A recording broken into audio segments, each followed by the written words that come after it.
Thank you. So to everyone over here, my name is Dr. Neelam Parmar. I work as Director of Education Technology in Ashford School. I also support a lot of mainly the independent sector, but also schools and multi-academy trusts here in the UK and now very much more globally. I sit in the Department of Education EdTech Leadership Group, and I have never been so busy as I am now. Everybody is talking about bringing schools online. In fact, just 2 hours earlier, I was in another call with Cambridge Assessment and ALIF Education that's situated in Saudi Arabia about how to build hybrid schools. So I will just throw in everything I have from my knowledge, what I've learned this morning, and then and we can take it from there. Now I need to share my screen, but if you could just enable me screen sharing, that would be great. Absolutely. Let me do this now. One second.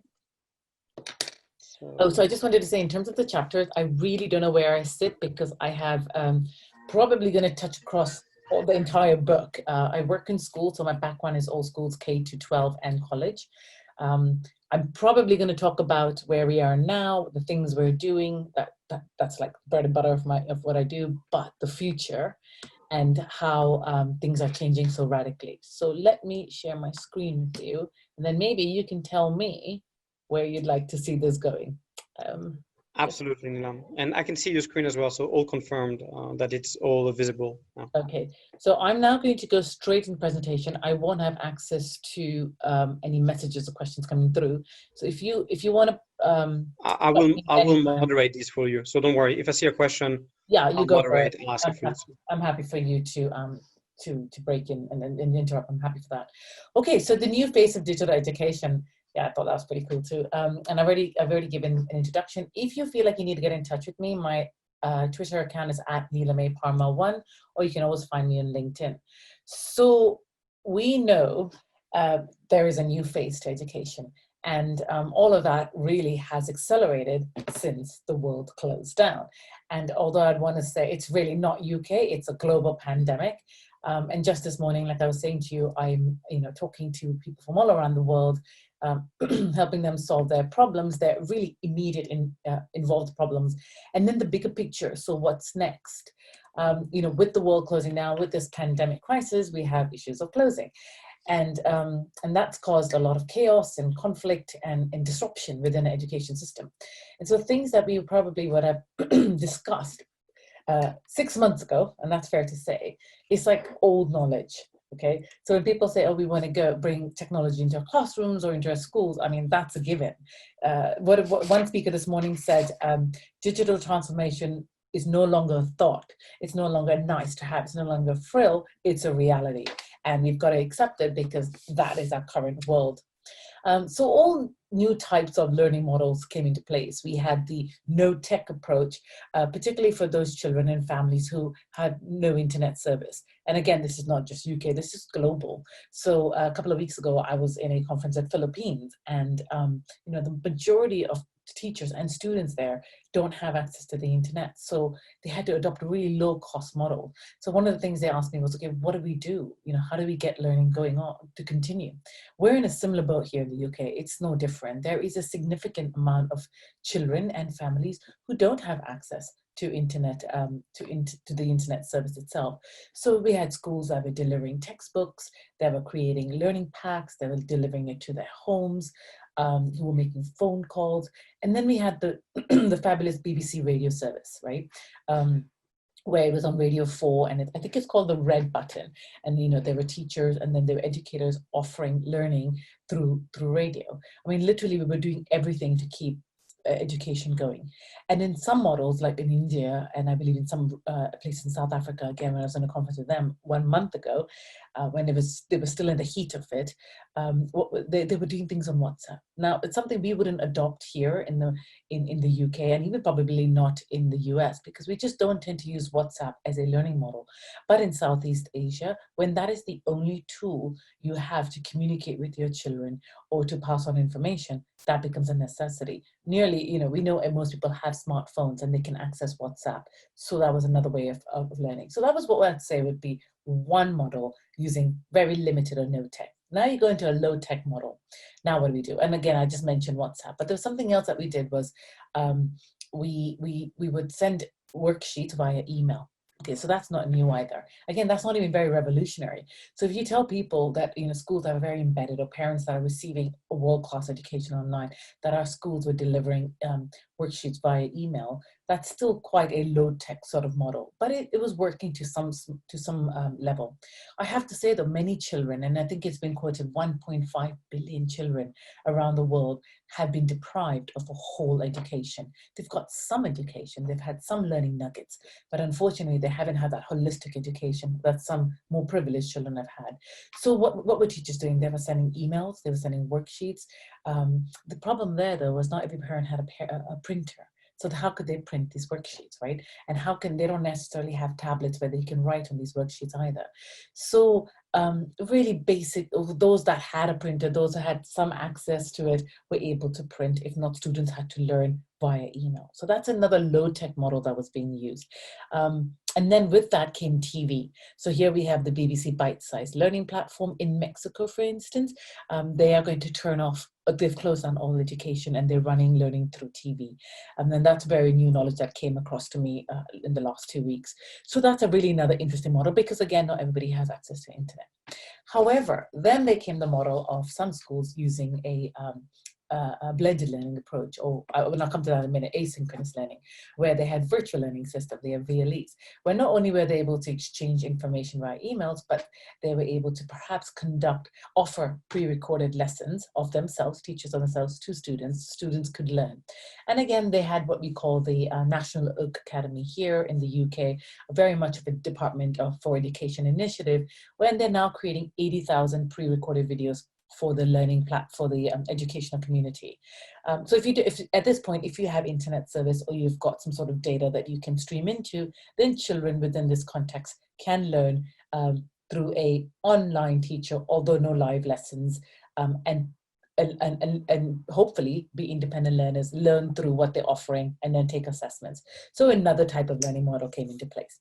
And then lastly, we accelerated to a position where where many schools, or rather schools that were fully embedded with technology, those that have been using technology for years now, running with synchronous live lessons, where teachers were interrelating with their students on a one-to-one level, and were able to tap into tools such as data insights to see the analytics, to see how far the students were engaging, to send out homework, to offer live feedback, annotated feedback, verbal feedback, and to continuously engage and keep our children well and safe and secure and reach the community.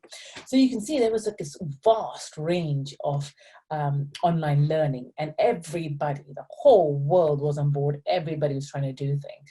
Now I must say, this isn't my slide. I actually grabbed it from my conference earlier.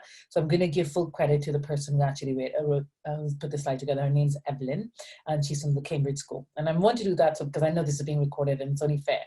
So one of the things she said is that so many schools went to a transitionary period where they moved from a physical online world to an online space. And that's a given. They moved from synchronous to asynchronous time. So looking at pre-recorded lessons, then realized this is not really adaptable to all the key stages across school, particularly in the early years, right? So in the younger years, children, it's very difficult to expect an 8-year-old to sit down at a computer like this and listen for 20 minutes and go, yeah, I got that. I know what I'm supposed to be doing. Let me go take the test. It doesn't work in that manner. So we had this whole shift from synchronous to asynchronous time and delivery of lesson. And then another transition, she says, teacher-fronted and tech-fronted. So this is where it gets a bit interesting. A lot of people seem to think tech is the silver bullet. And if you have the tech, then you can do anything. But it doesn't tend to work like that, again, because if the teacher doesn't know what they're doing with the technology and they haven't been, inundated, they haven't been trained to teach in an online environment, then the tech becomes useless. You know, you've got more problems than solutions there. So that's another transition where so many teachers don't have those skills and we're learning on the fly or trying to learn so quickly. Now we have what we call the DfE, again, Department of Education demonstrator schools that had quickly put up all these online webinars for free, and particularly for teachers, so that they could get used to using technology and then start their transition with their students. traditional current competencies. Interestingly, I'll touch that again. There's another slide I've grabbed of hers, which I can talk about, and older new pedagogies. So, you couldn't really just mimic what we'd be doing in a classroom in an online environment. One of the questions that's often posed to me is, well, how do you keep students engaged, for a period of time? And one thing I often say is, if you're not interested in what you're talking about, and if you're not making your presentation an eye catcher, or if you're not giving that sort of comfort and empathy and that interactive feel, then you can forget your students trying to engage. You need to create that sense of well-being, that sense of comfort and trusted space. And I know we're working through a screen, but it's easily done when you put on your video, when you give eye contact, and then, when you get involved in the conversation, that all comes about. So it's actually a little bit more drama online, but there are many teachers who do this anyway. So through all of that, we got what we call the digital divide, or the digital poverty is what they call it as well. But I believe something good comes out of every crisis. And with that, we've come to what we call this new phase of digital education. It's been years, and this is my area of expertise. I've got a PhD in pedagogy, mainly online pedagogy. And for years, we've been talking about how technology, when used well, when used effectively, when used purposefully, can really make an impact within the school environment, the culture, but more importantly, for the students' learning outcomes. And we've now seen that, while it was always the icing on the cake, because many schools, of course, can't afford it because it's never been the top priority, it is important now. And regardless of what happens, we need to have the technology on board to some extent, to some degree, so that we can continue delivering education, because it is what we call a birthright for every person and for every child. So we don't want to wait until we're in a crisis again to come up with a plan. I mean, we just don't want to be in that situation. And that's why many schools are now considering new learning models. And there's a huge range. So just like I showed you the sort of things we were doing when we went remote during the pandemic times, there's now a huge range of new learning models that are coming into schools. And particularly for those schools that are either just starting out or that have been in this environment for so long and are now accelerating with pace and at a phenomenal pace. So there are schools, like I said, my schools, the ones that I've supported, that have been in a blended learning environment for years, where we've used the technology in the classroom, and we've been teaching and working with our students to accelerate and make more efficient the teaching processes as well as the learning processes. We've now come to a point in my school where we're now extending our blended learning. It's no longer just in the classroom. We have to provide for those learners who are home, who are either shielding or who cannot come to school or for medical reasons, and also those learners who are not even in the country because they happen to be, the airports are closed or they're not able to get an airplane to come here. So it's almost taking that blended learning environment where we've been running live lessons in school and an online environment, and now just pushing the boundaries so that we're catering to both students in the classroom and students outside of the classroom. Then some schools who are able to do that have decided to take that step even further and look at what we call hybrid learning. And that really is where my focus is at the moment, my attention. And I'm helping schools become hybrid schools, where you might have the facilities and you're able to now take your learning not into the classroom only, and not even applying it only for virtual students, but actually offer your site in segmented areas to students who cannot afford an entire education on a holistic education within the independent sector, but can have the best of both worlds. Or really, it's for those students who want to predominantly study online, but still come to school a few days a week.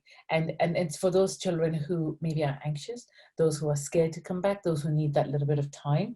And what some schools are also doing in terms of becoming the more hybrid approach. And then comes with the online schools, which we all know about, where everything is online. And we shouldn't be surprised at that. We've had that for many years. We've had schools who are doing superbly well. Interhigh is one of them. Harrow Online has gone online now for A levels. So they're predominantly online and there's no on-site capabilities. Now, I think you'll find more and more schools are becoming what we call extended blended and hybrid because for the reasons that I just mentioned below. As we come back into school, we are it's almost become a military operation. You know, I've been involved in some aspects, but this idea of lack of sports and physical well-being is an issue. It's an issue for some children who desperately need it in order to feel secure in themselves and to continue. So the fact that we're going to be holding back so much of these sports and physical ways of interacting with students, with their peers, is an issue for some students, and therefore they're looking at a more blended sort of hybrid model. The idea of being socially distanced can actually result in the child being socially distant. You know, you need to follow this step-by-step process, or you need to wear masks in your classroom. It's not going to suit all. Some students are going to be fine, they'll be blasé about it, and they'll get on with it. Others are going to just be feel quite intrusive by all of it, you know, and so they might consider these sort of schools. Few students may return back to school, and that's an issue too. As we carry on into the colder months, we might find that people start becoming sick and they're not going to come back into school as much. So there's that whole environment to work with. And like I said, we've had children worldwide who've not got this education. And the last two, I think, are very important. We don't talk about it enough, but teachers and school administration are changing the entire look and feel of the school because they need to run a school, for instance, in the way that we've always done it. So there's a lot of pressure on them. There's a lot of stress on them. And at the same time, we're putting the pressure on parents to ensure that they do the right thing by their child, and that, you know, if the government says you have to come in school, they have to come in school. So I think with all these issues on board, there are many new learning models coming into place, because it can then cater to the different sort of likes that people need now. I think you'll also find that we found in our surveys that students quite like this whole blended approach. They've said to us that it'd be really great if we could have schools where we were in school for 3 days and 2 days, 3 days from home and 2 days in, so that we can carry on with our pastoral welfare and our sports and our drama sort of lessons. But it's really great because the pressure's off us, miss. Or when some parents have said, well, we're going to be working from home now, our children are old enough, they're independent learners, and therefore maybe we could contemplate this. And it then becomes a slightly more cost-effective model, because that's what many institutions are doing. But you know, this does not suit every family, and therefore I have to be quite clear that it's not a one size that fits all. There will be all types of schools, and these are some of them. So I've seen there, before I get to the next half of my presentation, how do you bring your school online? I see there's 5 questions. Do you want me to answer now or wait till later? So Neelam, what I will do is, let's go on the presentation. I think you have another maybe, 5 to 10 minutes left? Okay, fine. And then what I will do is I will literally go one by one, and we'll take them in turns. So that way it will allow people to ask more questions if they wish to, and we'll have a full segment on the Q&A. Absolutely, fine. So the next section really, the first section was about looking at digital education and the different faces that are coming into our environment and the different ideas that are going with it. And now it's about bringing schools online.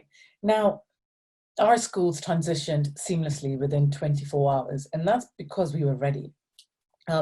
I think we've been very reactive in this situation, and some schools have got very lucky, and that's great. And I think we've had to be reactive.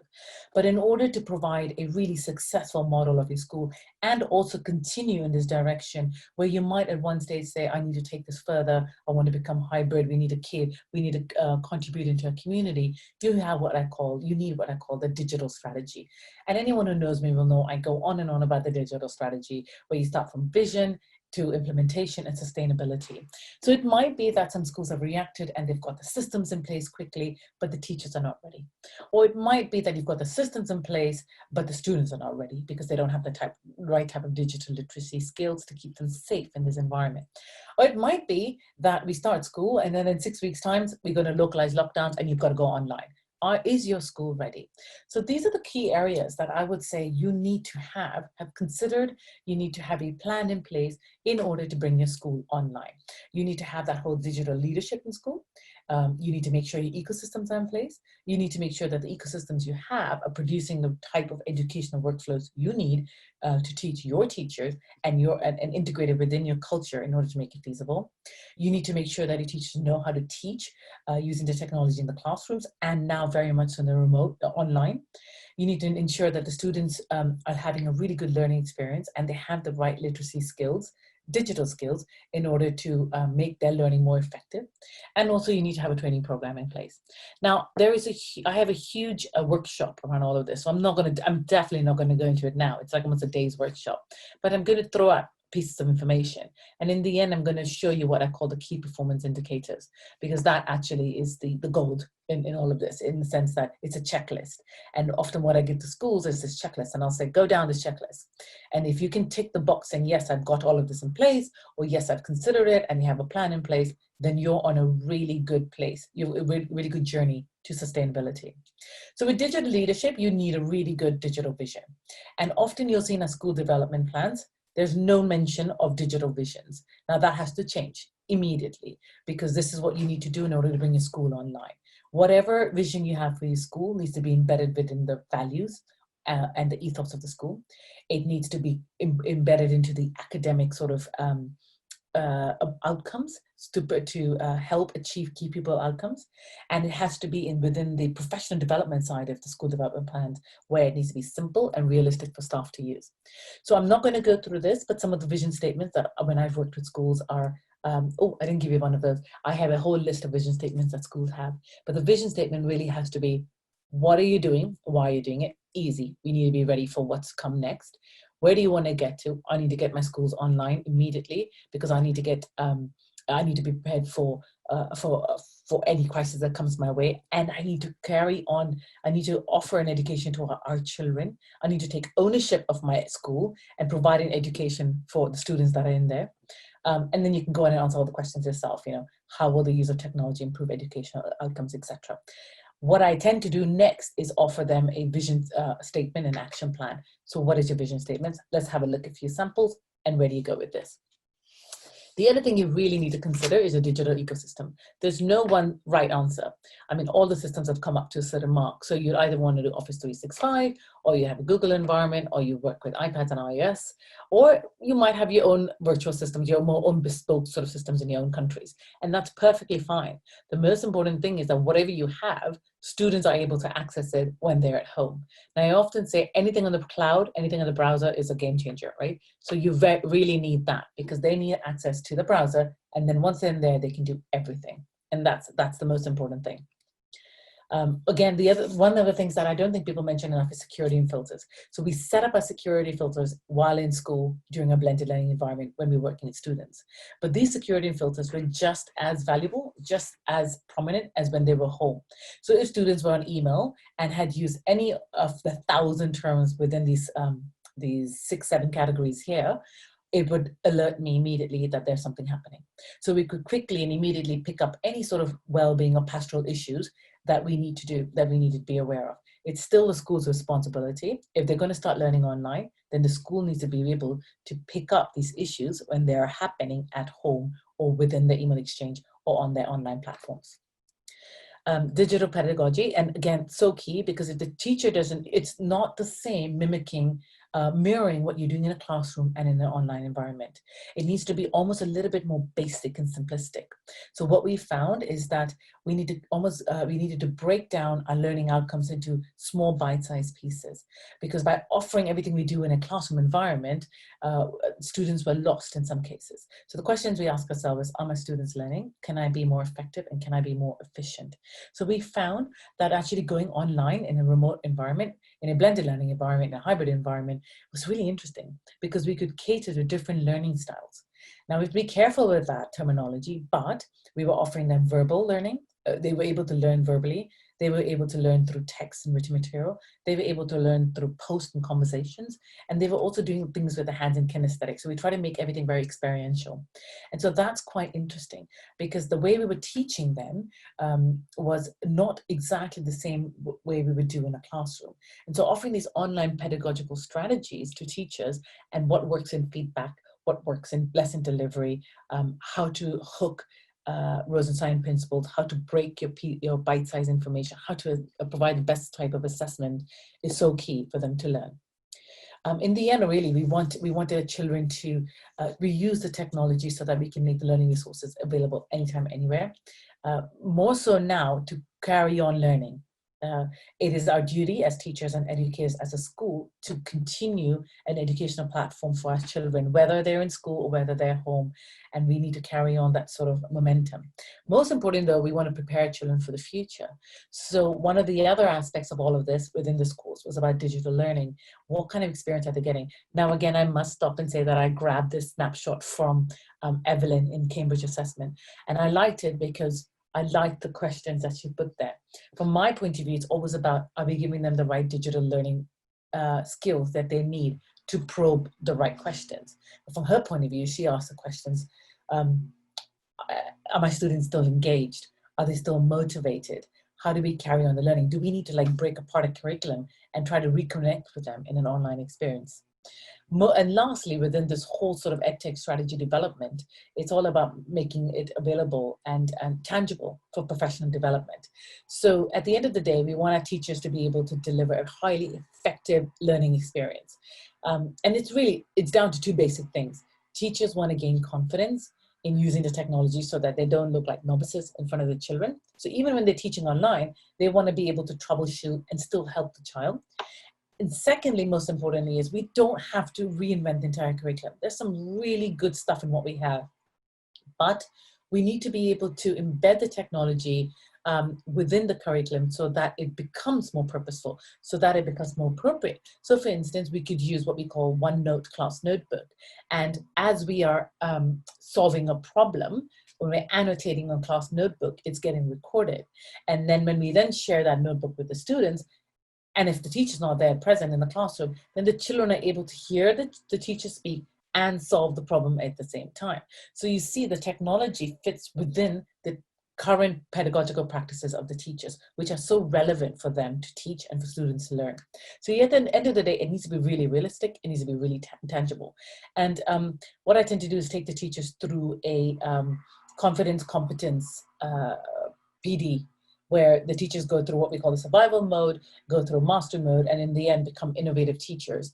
And because our teachers have gone through this, I'd say over the last 3 years, they were so confident. We needed to make a few tweaks and changes along the way, but they were so confident to take it into the online environment. Now, I'm not going to say it's going to take you 3 years. In fact, I've actually taken this entire model, I've taken this entire, what I call EdTech strategy, and squeezed it down into a 4-week accelerated course, because it became so relevant in the last 8 weeks over the summer period that schools needed to get ready for what's going to happen. They needed to bring the schools online.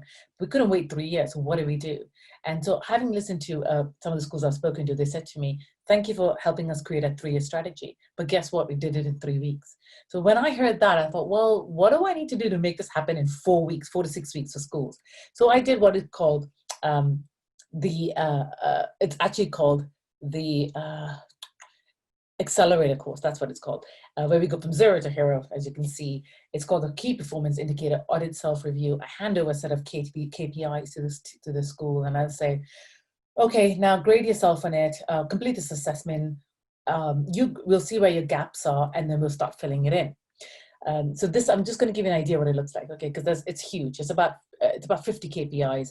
You'll see that it's split between leadership, tech, pedagogy, wellbeing, sustainability. I think there's also online actually, safety.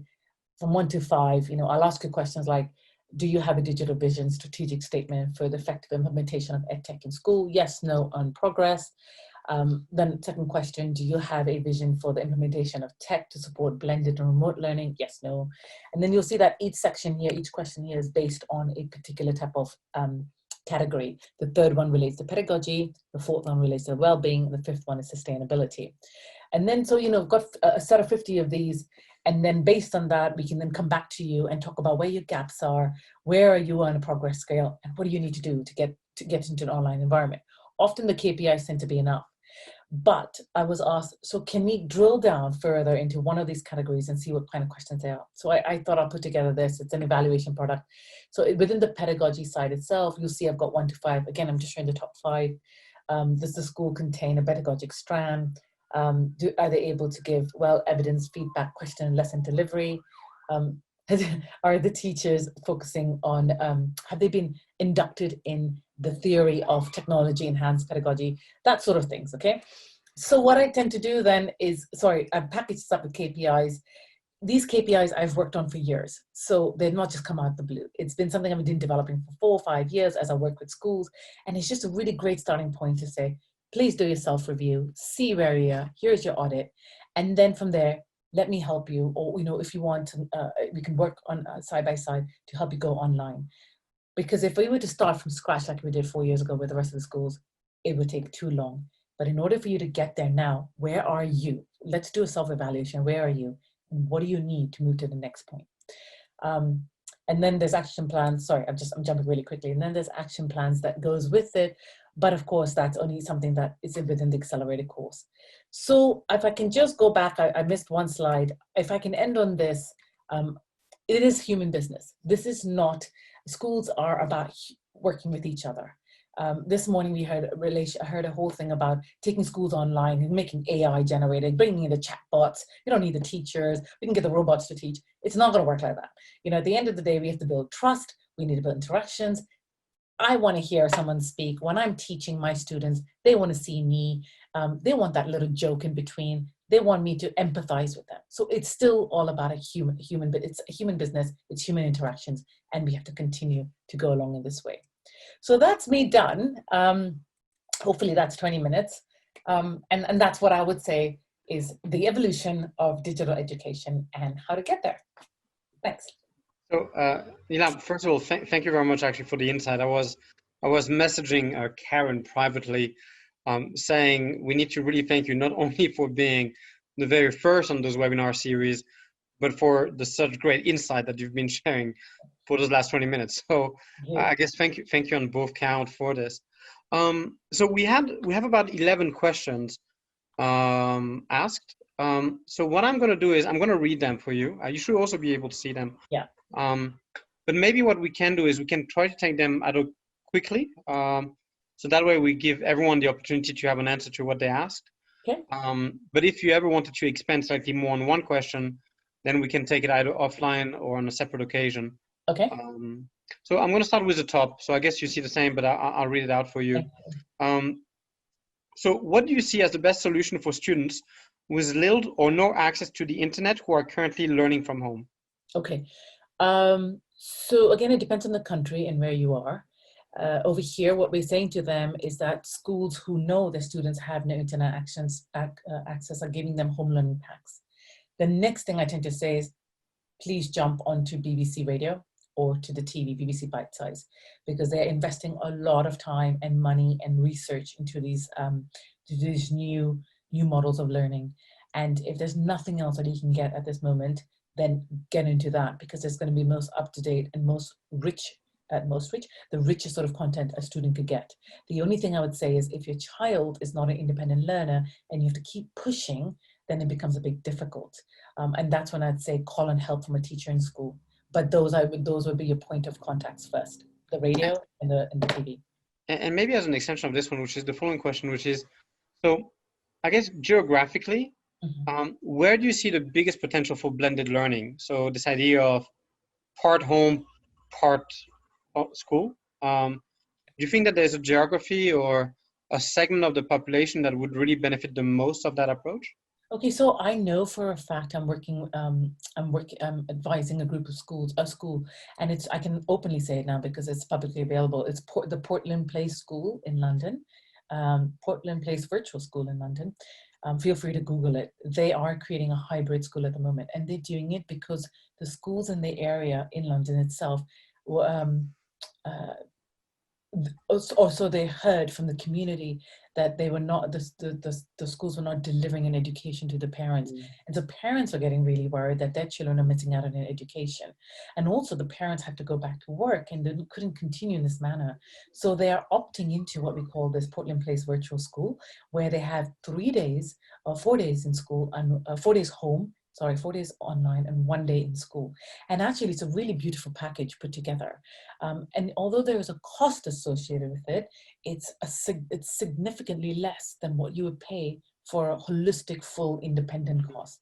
So those schools that are ready to make this move, who can contribute to the community, who can help out in one way, are doing this. It's actually a very good point, and it's true that the hybrid model is I think it's most acceptable both for school parents and kids alike Yeah. going forward. There's another one which is, what do you, so actually, so in your experience, what is the biggest curveball when moving digital to a school, or something that teachers don't expect? So once a school makes the decision to go online, Mm-hmm. what is the, oh yeah, but we never thought about that moment? Okay, so the most important thing is that they need somebody there to lead the whole strategy. Okay. Leaving it to teachers is not going to do the job because they're there to teach. So usually what I say is we need to build your digital leader or digital lead in your school. And if you don't have a person, then you need a group of 3. If you have too many voices, it gets convoluted and mixed up. So you need to have a person or a little team that can take this forward in your school. And it's not a job, you can get 3 teachers on board, but they need some time to action this. It is mind-boggling because you're working with IT, you're working with systems, then you're working with teachers, then you're working professional development, then you're working with suppliers and providers. So it's mind-boggling, and then you're mentoring along the way. So in order to make sure that the biggest hurdle you'll have is to get this person in place and then to train the teachers. Now, I don't think they have the excuse anymore that I don't want to do it, because this is the world we live in. You've got to do it. And this is one of the skills that you're going to have moving forward. So maybe this one actually leads me to the other one, which is, there's no excuse, we need to do it.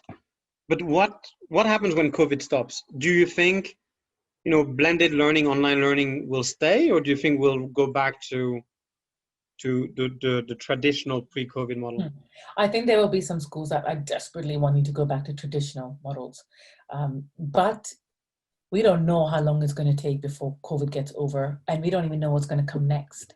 So I think to go back and expect that nothing's going to change is like almost putting a blindfold on your eyes, saying, innocence is bliss, I don't want to know anymore. And I don't think we have that privilege anymore. In fact, I think as responsible educators, we should own back our schools. And this is one way to do it. So there are lessons learned. We don't need to invest in supply teachers anymore so much, because we can record ourselves and upload it within Teams environment or whatever environment you have, and students can learn. So that's a way to save money. And I think schools need to think in this manner. Okay, and if so, maybe one of the arguments that against online learning or full online learning is mental health of students, and I guess mental health for a lot of people in general, right? But if in that case we narrow it down specifically for students, do you have either data, number, feedback, or things that you can report about saying, actually online is not so bad, or actually online has this, and therefore if you go hybrid, you also need to think of a mental, psychological support for those kids? And that's why with hybrid models, it's very important to bring the children into school 1 day a week. Okay. At least 1 day a week, so that you're doing that pastoral care. You're building that sort of soft skills, social skills with drama, with sport, which we know build those skills. So it's very important to have that touch point. And I also think we can't just jump from a very traditional environment to an online environment, except that school. It's difficult, I get it. So we need to almost make that transitionary period. And it might be the hybrid model is the best of both worlds for this moment in time. Okay. In terms of survey and data, yes, I think a lot of schools have taken a lot of surveys on parents and teachers and students. And I think you'll find that the teachers, in the end, even though they never ever considered doing this, they like it. They find that they're able to get that balance that they need. Because otherwise you'll find teachers running at a fast pace constantly, waking up at 6:37 in the morning, getting to school quickly, teaching the lessons, and then coming back home, and then catering to their families, and then working till really late at night, grading and marking and assessment. But by working in an online environment, when they had those breaks and when they had those time, they were able to finish off their work quickly because the technology supported them as well. So I think we'll find, if you were to accumulate all the survey results together, there is a case that there is a positive case that a hybrid model can work and can work really well. So actually on this one, which is, so if you look at the success factor of hybrid, right? And so mental health is clear, but now do you start to have data around the outcome success of an online or blended learning? So, if you were to measure the outcome success of knowledge assimilation by students, Yeah. grade, skill development. Do we already have data, or is it too soon to go on a full online equivalent is 10% better in terms of skill adoption, a hybrid is 5% worse? Do we start to have impact measurement on how students are actually learning online? No, I don't think we have that data yet. Okay. And I don't think we have that data because there was a significant amount of children not studying. And That's a good point. mainly the independent sector or those schools that had the technology that were able to deliver. And then you saw the whole fiasco with the GCSE and A-level results. We never took exams, so it's very hard to say which Okay. way it goes. Yeah.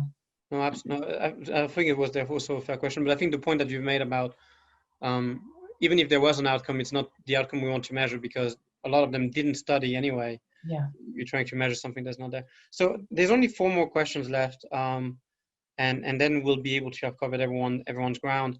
Okay. The first one is, I guess I'll reword the question to make it a bit simpler.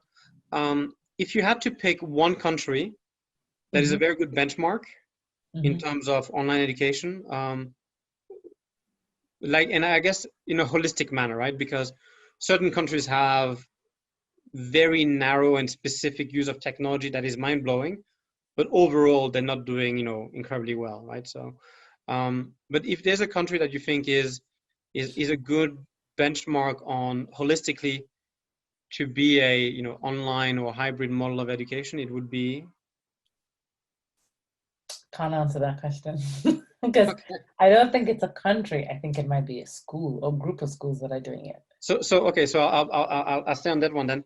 If there was one school that you think would be a benchmark, what would that be?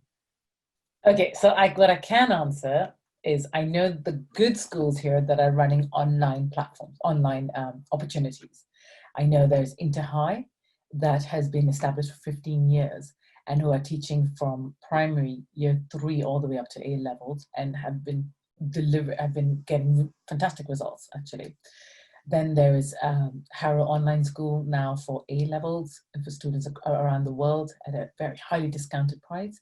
So that's another good one. Then there's Oxford Learning, and then there is something to do with Cambridge, I cannot remember, and then there's another one. So, what you would do is you would find these different schools, yeah, and then you would study those platforms. I don't think it'll be long before other schools catch up because there are some very good, there have been some very beautiful blended learning models that have taken place and who are now pushing further out. So I think in the next year or so, you'll see groups of schools making huge impact. Okay. So I guess 2 more, or 3 more. One is about India. So this is about a non-tech savvy population and the accessibility of it. Is for them the answer saying, well, you're just gonna have to wait it out? No, gosh, no. So I'm actually working with a group of schools in Lucknow, and I think they have about 300 schools actually. And what we do is I throw out webinars, teacher webinars. And so they take part in those webinars. In fact, I think it's like a full day broken into over 3 days. And then I'm teaching them based on how you deliver a lesson, feedback marking and assessment, the best way to do look at data insights, etc. That. So there's what we call how to become a better online teacher course that again I provide. Okay. Almost last question. Any gaps or deficiencies you've noticed in the EdTech ecosystem? Because when we were looking at it right at the beginning, obviously we saw a lot of activity in K-12, and then the rest didn't seem to be as thought through or thought for if I take EdTech broadly, right? So EdTech going all the way from schools to university to professional learning to technologies, etc., and to even government policies. So in that ecosystem that you would think of the EdTech industry, do you see some gaps currently? So I can actually answer this because I was in the session this morning. One of the biggest gaps we found is that there is no, that we're focusing a lot on the academic side of things. So we want to build highly intelligent students, okay? Which is interesting because we become on par with the Alexas, it's data driven, all this knowledge sitting in a head, maybe relevant, maybe not. But we have less focus on character development. So I remember a participant mentioned, what about character? What about character in education? We have almost failed to see that, particularly in this remote online environment. So it was all about, oh, we need to teach, and yeah, we have to think about your well-being, but we forgot about that whole, service to society, digital citizenship, contribution in the community, learning different skills, solving problems for the real world. That character, development of character in education was the missing link. And so what could that look like moving forward? No, it's actually a very good one. No, and thanks also, by the way, for sharing the insight that you had on the previous session that you were doing earlier today, and it also shows how active you are in the space. So, okay, last and certainly not least, Okay. So emerging market in EdTech. So the main countries are Mexico, Indonesia, Nigeria, Turkey. They don't have the 3, 4, 200 years old academic institution, right? So quality education for them is either they travel to get it. So, someone from Turkey going all the way to England to getting that knowledge. Okay. Do you believe that now online education and edtech will make quality education more accessible irrespective of borders? I know university have really tried that with the MOOCs and the Harvard, etc. But do you believe that this model will be applicable for earlier students or the school type demographic? I'm not sure I understand that question, okay, but I'm just going to read it out again and then try to put Yeah, it together. To what please go for extent it. can edtech solutions take off in emerging markets, such as many countries where high quality education is hard to access? So when you were asking me this question and you were phrasing it, I was thinking, what's stopping these mint countries in creating virtual schools, like literally virtual schools in the environment, or even hybrid, and employing teachers, for instance, out of their countries, if I've understood the question correctly. Because at the end of the day, everything's going to go remote and virtual anyway. But in order to bring that balance of online education, offsite education, pastoral welfare, community outreach, they actually do something within their own countries for 2 days. So what's stopping them from building a virtual hub of learning, a virtual education center, but bringing remotely, getting teachers from other part of the world to check in and teach?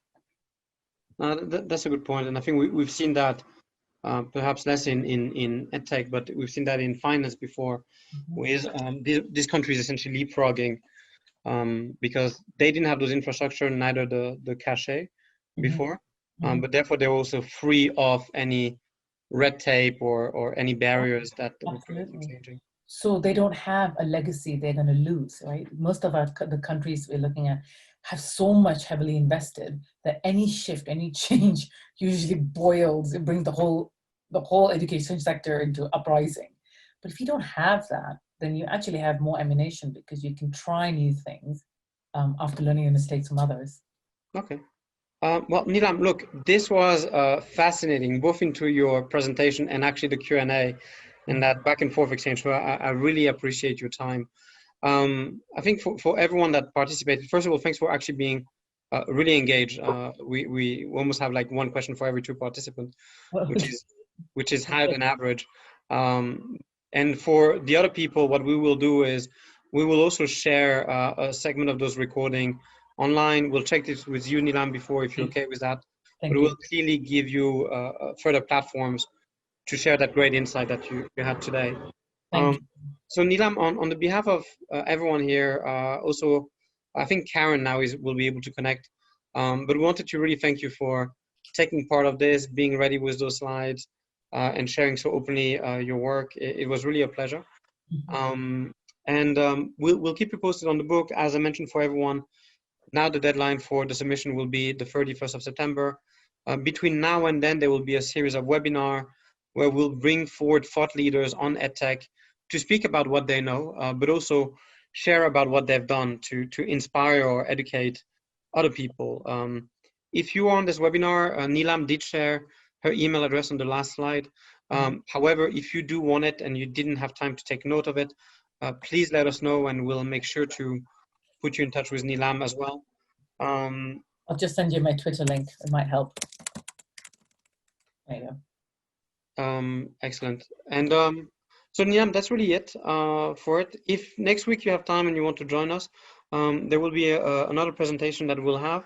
But again, now it will be really a weekly occurrence for everyone. And we hope that we can contribute in our way to building up awareness in the EdTech space. So thanks a lot, Neelam. Any closing word that you have? If you need to get in touch with me, you know where you can find me. And if I haven't answered any of your questions, I'll be happy to discuss them with you at a later time.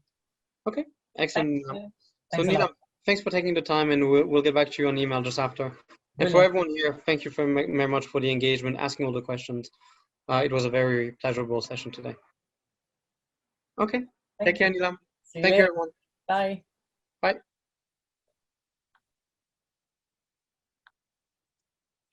Okay, everyone, so this marks the end of our EdTech webinar book series. I wanted to again thank one more time Neelam for her time, insight into how to bring school online. And I think one of the really valuable element of her sharing was that that matrix and KPI list of what you really need to think about doing to get that done. The second one is I wanted to also introduce you to Karen. Karen is part of the Supercharger team and leading the EdTech book project. So anything that is EdTech book related, Karen will be your go-to. So Karen, I'll let you quickly introduce yourself and then we'll close today's session. Hi, I'm Karen. Thank you everyone for joining the first of many weekly expert series sessions. If you are interested, next week we will have Dr. Matthew Rhodes, and he will be talking about the instructional challenges of COVID with the toggle term instructional model. So yeah, and thank you again, and it was a pleasure to hear your talk, Neelam. Looking forward to discussing this more later. Yeah. You're muted, I think. So the classic you on mute mistake when you do online education. So Karen, thank you very much for this. I also really appreciate it. This marks the end of a very first, but many to come, EdTech book series webinar. And so on behalf of everyone, and I guess really one more time, a big round of virtual applause for Neelam for today's insight. So take care, everyone. Please stay safe and keep learning online, offline, hybrid, but education continuity needs to be a core mandate for everyone in any industry. So take care, everyone, and have a beautiful Wednesday. Thank you. Goodbye.